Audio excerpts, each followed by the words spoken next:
Hello and welcome to Talking Points. I'm Dave Kelly, Director of Advanced Media Production at Cal State Long Beach. Today we're going to talk about marijuana and the issues involved with regulation and control of legal cannabis. My guest today is Judge Jim Gray. Judge Gray is a former federal prosecutor, and he also served on the bench for 25 years as a trial court judge in Orange County, California. Welcome, Judge Gray, and thank you for joining us on Talking Points. Dave, it's nice to be with you, and I'll say in my own defense, I became a judge when I was 12 years old. That's why I'm still so young. Wow, it's amazing what can happen if I'm going to ride out that story too. Okay, well, before we get started on our main topic of marijuana specifically, I want to talk a little bit more broadly about the so-called war on drugs that we've had here in America for many decades. You have spoken about this and have referred to this as drug prohibition. And I'd like you to clarify for us what you mean by drug prohibition, and does this correlate with alcohol prohibition that we had here in the 1920s and 30s? You mentioned that I was a former federal prosecutor, Navy JAG attorney, and the rest. And I was pretty much a drug warrior, I suppose. Didn't really think about it much. Most people don't. But when I was walking in my own calendar and sitting on a bench, you would see us churning low-level drug offenders through the system for no good purpose. You just start thinking, wait, are we really doing this right? And then you notice that, okay, finally we arrest, convict, incarcerate some big-time drug dealer. That does not mean that drugs are less available in Long Beach or Ventura or wherever. It's just another employment opportunity for someone else. So I did something very unusual as a sitting trial court judge back in 1992 and held a press conference saying, look, I've never used any of these drugs. I'm not interested in doing it. Leave it to you. Fairly clean cut, but we're not doing it right. And I said that we could do it better. Now I tell the truth when I speak with Rotary clubs or whatever, saying drug prohibition is the biggest failed policy in the history of our country, second only to slavery. And Dave, you and your viewers here, you mention anything close to your heart, any issue that's really important to you, and I will show to your satisfaction how it's made worse because of our policy of drug prohibition. Exactly equated to alcohol prohibition. When we finally came to our senses and repealed alcohol prohibition, homicides went down 40% in the first year, and I'm convinced the same thing will occur when we come to our senses and repeal drug prohibition. It's just a question of time.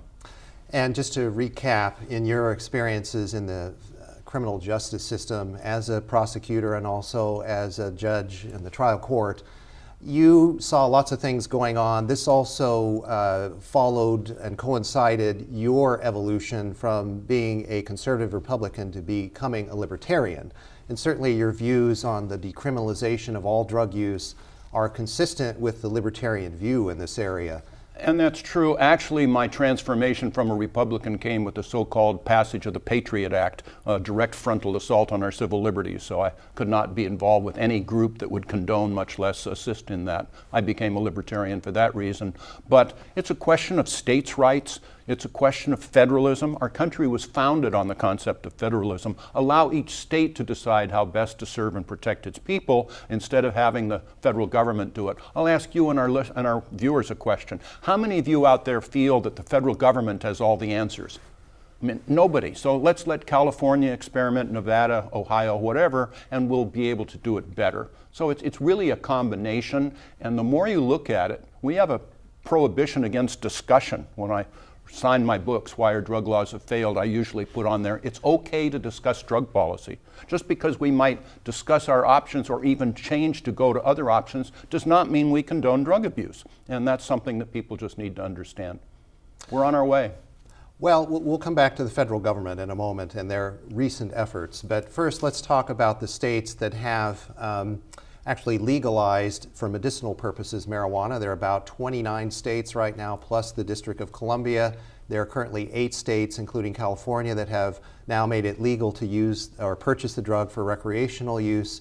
But actually, you don't like the term legalization. You prefer the term regulation and control. Yes. Why is that wording significant to you? Well, the wording is important. First of all, the connotation of the word legalization means, oh, you don't care if my 12-year-old daughter gets hooked to cocaine, which is, of course, flat out not true. But if you're going to think about a legalized drug, think aspirin. You, your 12-year-old daughter, could go to any pharmacy, could buy a case of it, generic name brands, no age restrictions, no restrictions on licensing and the rest. No one I know wants marijuana to be treated that way. It's strictly regulated and controlled, basically like alcohol and like tobacco. And there's a difference. Decriminalization, by the way, means something totally different. It's still illegal in Portugal, in Holland, where they decriminalized back in the 70s, to buy, use, sell, possess any of these drugs, but as long as you stay within very well-known general guidelines, usually on quality and quantity and the rest, the police are instructed frequently in writing to look the other way and leave you alone. Well, as a judge, I'm conceptually having some problems with that because I think we should have reasonable laws and should enforce them. And to instruct, Dave, the police not to enforce the law just kind of causes me some troubles. Nevertheless, it's working far better than what we're doing today. Just to kind of finish that thought, the Minister of Health of Holland held a press conference numbers of years ago and said, yes, we've decriminalized marijuana. We only have half the marijuana consumption in our country per capita as you do in the United States, both for adults and for teenagers. Went on to explain why. You know what he said? We have succeeded in making pot boring. We, of course, glamorize it by having it illegal and also by having an absolutely obscene profit motive for others to get our children and everyone else hooked on it. So, again, we're making progress. We'll see that in California and these other states. We're seeing it now.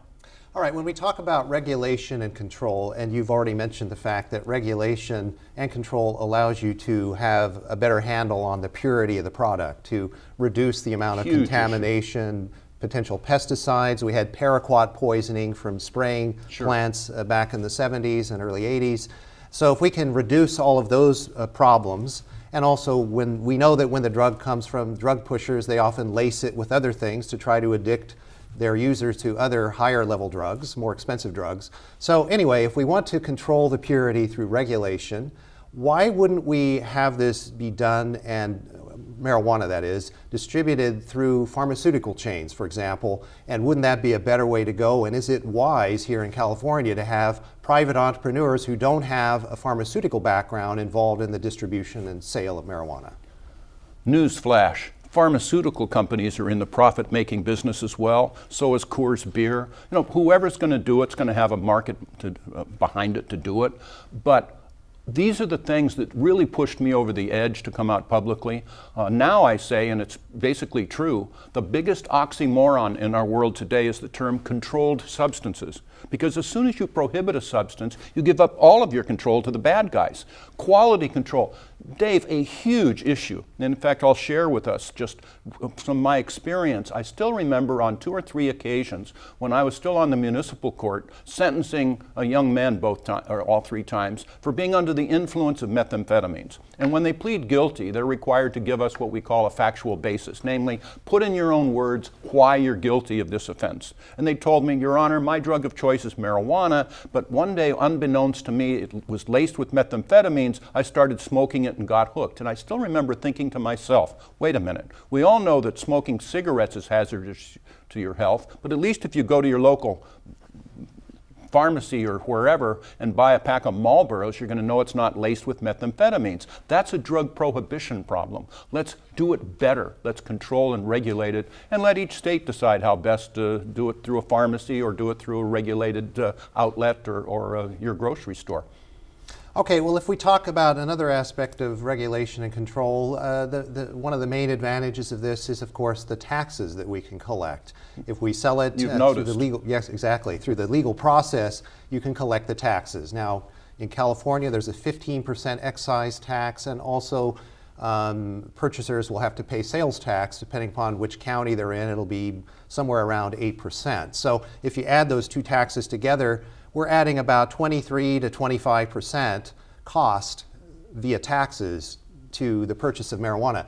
Now, the black marketeers, the drug pushers, the street dealers, the thugs that have always been selling this are going to take advantage of that, and they're going to tell their customers, why are you paying 25% extra on your marijuana? I'll sell it to you without any taxes, and I'll sell it to you whenever you want, as much as you want, 24 hours a day. Aren't we still going to have to pursue, investigate, prosecute, and imprison those same drug pushers? How have things changed in that aspect of the war on drugs? Well, the answer to your question is definitely yes, we are. Colorado is kind of the pioneer, and they made some mistakes. They put on too many taxes. So as I understand understand it, the illegal marijuana was about half as expensive as the legal. Even so, there'd still be a market, you'd know the quality control. A lot of people would prefer to do it legally.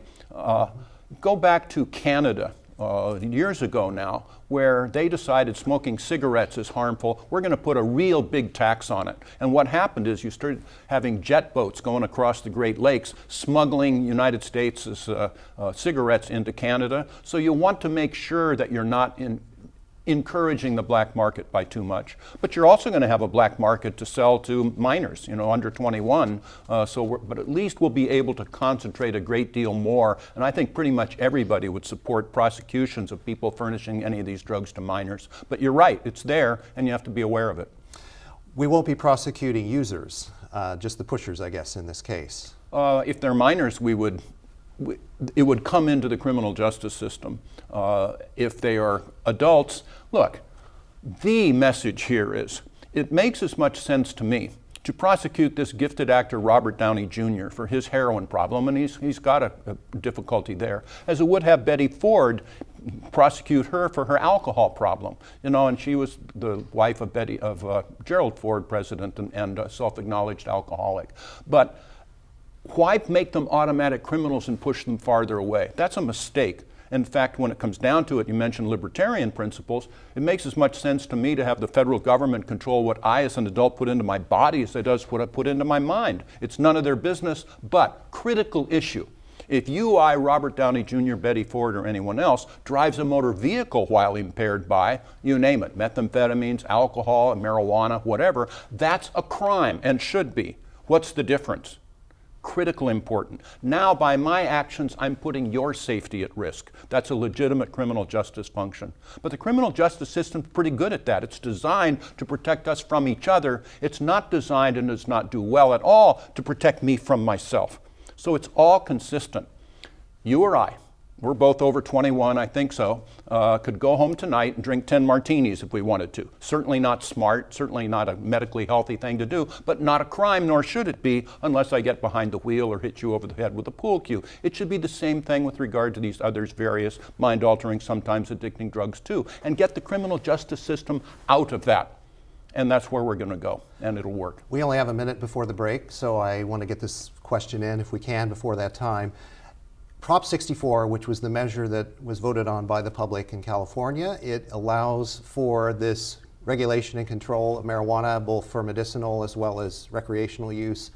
In Prop 64, it's still legal for employers to force employees or new hires to take testing for cannabis, and it's called cannabis-free compliance, actually.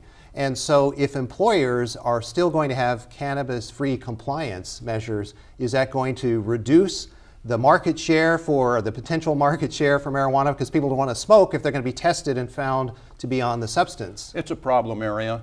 It was the same before Prop 64 as it will be afterwards. Honestly, candidly, it's just between us here, isn't it? It was done that way in Prop 64 for political reasons, because they just didn't want the backlash from employers. But eventually employers will figure out that, look, marijuana is detectable in your system by urinalysis for 30 days. It doesn't mean you're impaired whatsoever, and it will eventually go to an impairment standard, just like with alcohol. If you show up and you're inebriated from alcohol or anything else, that should be a fireable offense. Eventually it'll come the same way with marijuana, but it's a process. Okay, and on that note, we'll have to go to the break. And when we come back from the break, we'll talk about what the federal government is saying about marijuana use today. Stay tuned.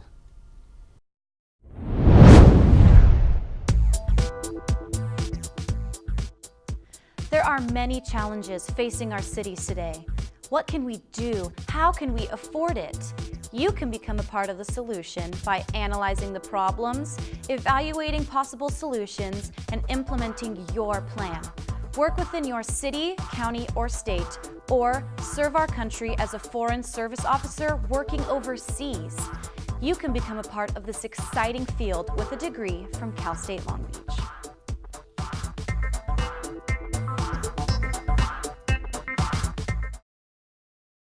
Welcome back to Talking Points. I'm Dave Kelly, and my guest today is Judge Jim Gray.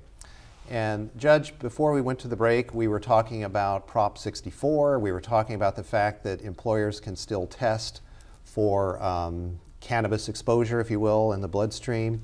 But now we're going to transition to what the federal government has lately been saying about marijuana use and marijuana sale and so forth. Now, Attorney General Jeff Sessions is adamantly opposed to marijuana distribution and sale, and he will point out that it's still a violation of federal law.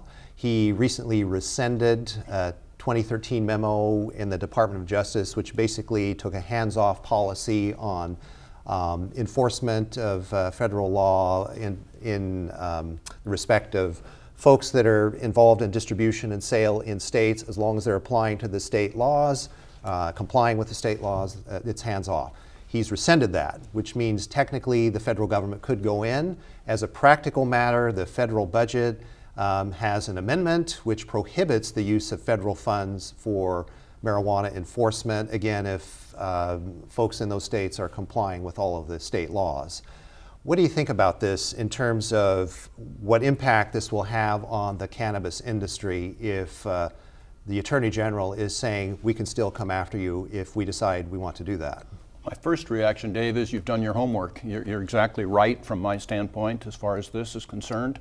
I agree with some things that Mr. Sessions does, but I flat out do not agree with any of this approach with regard to marijuana or these other drugs. Basically trying to double down on everything that's been proven for the last 40 years not to work. The federal government is a monster, and they will be unsuccessful in prosecuting people as long as they're in compliance with state law for a couple of reasons. One is the Rohrabacher Amendment, which takes away the ability of the DEA or the federal government to use any federal money to prosecute people that are in compliance with state law. The other is, and I'm kind of tell you an inner secret, the federal government hates to lose trials. And if they were to prosecute me if I had a viable medical marijuana dispensary, which I don't, and it was in compliance with California law, they'd have to come to a jury of Californians, and they'd basically know everything that's going on. They say, get out of town. But they still have the ability, and it's kind of nefarious in a way, to control banks. Look, companies like to have foreseeability. Marijuana dispensaries and other organizations are not able to use a lot of banking because the Bank of Americas of this world are really concerned that they're going to be seen as laundering drug money. So now the dispensaries have to keep cash, which then makes them prime targets for takeover robberies. But if you have a gun to protect yourself from the takeover robbery, now you're committing a federal offense with a gun. So the federal government's really clouding these issues. Asset forfeiture is another huge issue. Can't use credit cards, I mean, all that sort of stuff. The landlords are terrified that they could come in and lose their property because the federal government is still imposing the law. But you have an enormous hypocrisy here. But the answer is it's money. It's just huge money. And one of the hypocrisies is, as we were talking about before we started shooting, marijuana is a Schedule I drug. Namely, by definition, it has no viable medicinal value whatsoever. However, Marinol, which is a synthetic marijuana, is a Schedule II drug, which means it can be prescribed by a medical doctor. Well, now, how can that be? How can you have one be no medicinal value whatsoever, the natural substance, and the artificial is? And the answer is pharmaceutical companies cannot make money on a plant.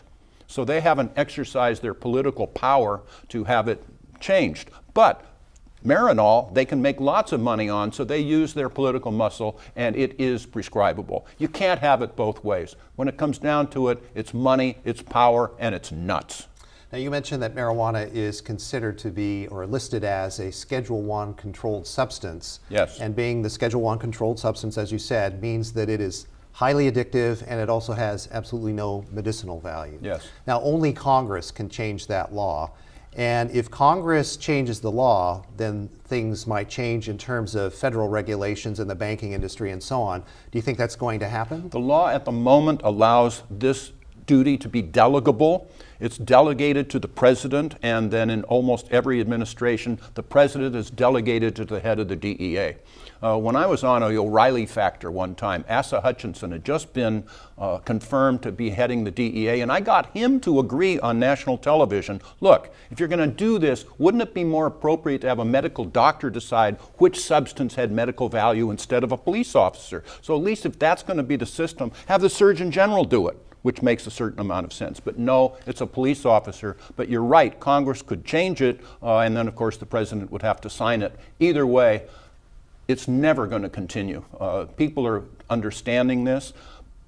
Why does the federal government care about medical marijuana? You know, you have a lot of children that are helped by their seizures or people taking chemotherapy. Why do they care? Because they don't want people to think anything except bad things about marijuana. Hemp, you can jerry-rig hemp to have our ties. You could smoke that and get as much of a jolt as you could from hemp. There's nothing there. It's a viable industrial product. Again, the same deal. Dave, it's money, and it's despicable. The more you look into it, the more you'll agree with me. If Congress does... Other than that, I have no opinions whatsoever. And that's clear. If Congress were to change the law, and if the federal government were to make permanent peace with the cannabis industry, some people have said California could turn marijuana into the next Napa Valley type of industry.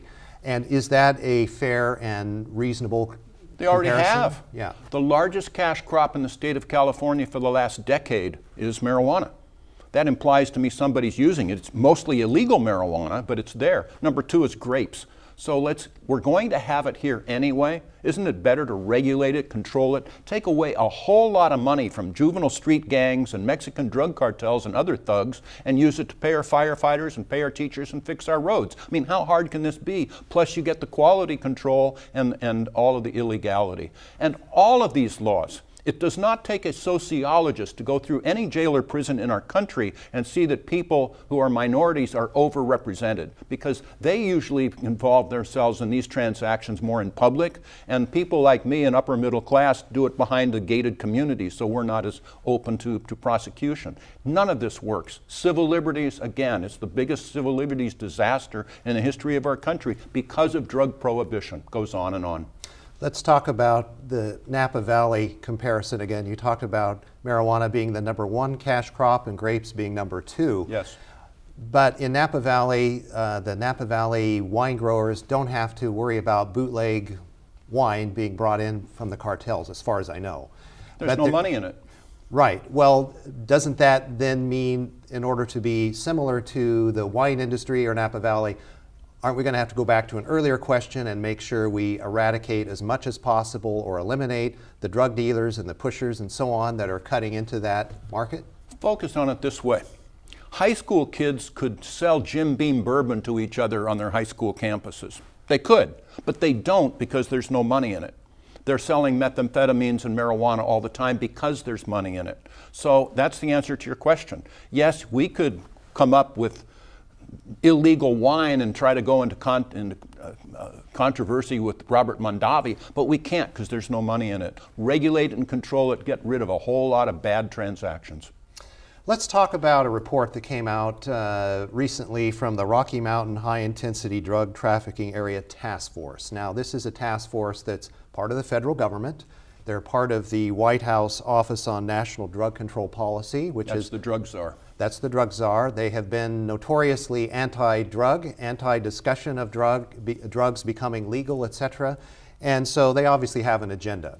And this report they put out in regard to taking a look at Colorado, because it was the pioneer in this area, and now for 5 years they've had legal use, regulation control, but legal use of marijuana for recreational purposes. In this report, it lists a rather long list of rather grim statistics about fatal car accidents and school suspensions and visits to emergency rooms, drug rehab, even crime. You've had a chance to take a quick look at that. What do you think about that report? Is it just simply an example, another example of the federal government putting out negative propaganda, or are there some statistics that are sobering and we might want to take a look at? I think the answer is yes to both of those questions. It's concerning. But look at the source. They have a tangible reason to try to keep scaring people so that we perpetuate drug prohibition, which is the source of billions, hundreds of billions, trillions of dollars to the federal government. So you have to consider the source. Mark Twain, I think it was, there's lies, damned lies in statistics. So you can cherry pick and do that. If you look at Portugal, probably nobody watching this show is aware of what's happened in Portugal since 2001, where they decriminalized all drugs. The Cato Institute digested about 10 years of statistics and came out saying, you know, the drug usage pretty much has remained the same in Portugal, but problem drug usage has gone down by 50% because people are no longer afraid of their own government, so now they'll bring their problems to the government and they can work together. Same thing with regard to traffic fatalities. They were reduced. Yes, marijuana fatalities were increased, but alcohol fatalities were decreased. Overall, there was a decrease. And I'll bet you that Rocky Mountain, if you were to take that in a fair fashion, you would find that fatalities have been reduced, except, you know, if you have people from other states coming into Colorado, maybe from Nebraska or whatever, they're going to have to drive and then maybe they'll drive home. I was talking to you earlier when I was in Peace Corps training in Southwest Texas State College in San Marcos, Texas. It was a dry county. Well, I'm 21 years old and so are my colleagues in Peace Corps training. So on the Thursday night, we drive to the county line, drink our beer, and then drive back. So that could cause additional problems. So it's all related. To some degree, I'm sure it's correct, but it's biased as the day is long. We only have about 30 seconds left, Judge, but I want to get one last question in. You mentioned Holland earlier and the fact that they've managed to make the use of marijuana boring because they've decriminalized it, made it available, and so on. Okay, some people, forget the Rocky Mountain drug trafficking report for a moment. Some people have said maybe it's not wise to encourage the use of marijuana by making recreational use legal. I fully agree with that. And in fact, my failure was in Prop 64 to keep it from being advertised anywhere that people under 21 would likely see it. And off our 55 freeway in Orange County, you see these billboards advertising legal marijuana, and it's repulsive. I don't want to glamorize it whatsoever. We've made a mistake with regard to that. Same thing for advertising beer, by the way, but it's all connected. I do not want to glamorize it. I want to make it more boring. Thank you for being here today, Judge. Pleasure. Appreciate it. And thank you for joining us on this edition of Talking Points. Join us again soon for the next episode. Until then, I'm Dave Kelly. Have a nice day.